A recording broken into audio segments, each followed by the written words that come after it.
Good morning, Raiders. It is me, Mrs. Swanson, and I'm coming to you from Raider Blue right now to share with you a book that you can see on your screen. It's called Take Back the Block. You have the information, the summary on your back wall on your smartboard, but I want to just give you a brief little understanding of this book. Double check that you understand one of the words that's presented in the summary, and then I'm going to read you the first two pages, but this time I'm going to show you what I'm reading. Some of you, it's hard to engage if you're just watching me read. Take Back the Block is a book about this main character, Wes. He's on the cover right now, and his neighborhood that he's lived in his whole entire life is being bought by this wealthy developer. And they use a term for it, it's on the back wall, gentrification, and that's where a wealthier group of people take on this new neighborhood, and it now becomes kind of up and coming, which also usually displaces the people who are currently living in it because they almost can't afford to stay. This story is wonderful because it has a lot of conflict in it. He alludes to that. His parents are fighting. The adults who are supposed to keep things under wraps really are kind of getting irritated about this new process and what is right for their neighborhood.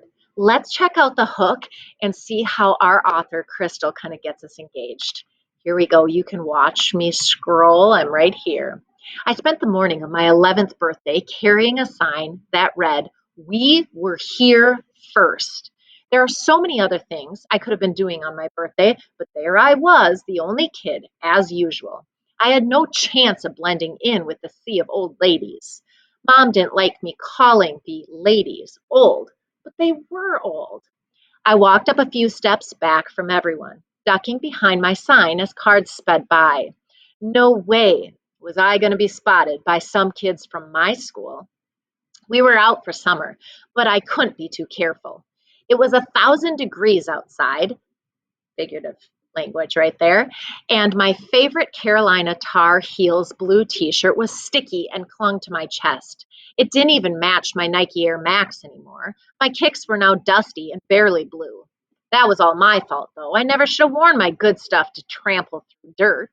Wes, hold that sign straight and uncover your face, Mom said. Come on, Mom, it's hot and I'm thirsty. Don't talk back. Don't back talk me. I knew better than to talk back, but it was too hot for manners. I wiped the sweat from my forehead and I swallowed a glob of spit to wet my throat. It didn't help. This was the third march this month, all part of a month-long protest. The third Saturday I was here instead of playing NBA 2K with Brent and Alyssa. This week's protest was the largest by far. 30 of us stepped over bricks and construction trash, chanting, "Stop tenant replacement," which didn't make much sense because there were no tenants left to replace. I got why we were there, but I was a little tired of fighting battles that didn't have anything to do with me, though Mom thinks we belong in the middle of every fight. This month, we were fighting the development of a new condo building, 20 stories, dark gray tinted glass, space beneath for shops, and even a video game lounge. I wasn't sure what the big deal was. I thought it sounded pretty cool. The apartment buildings on this street were old and beat up. New stores would be kind of nice. I didn't say that out loud, though, or I would have had to suffer at least 30 minutes of enlightenment on history and heritage. Mom always has a speech ready.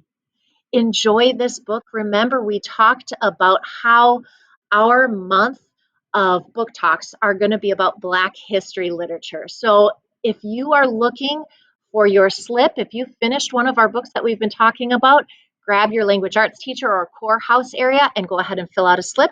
We've got the spot for you. Take care.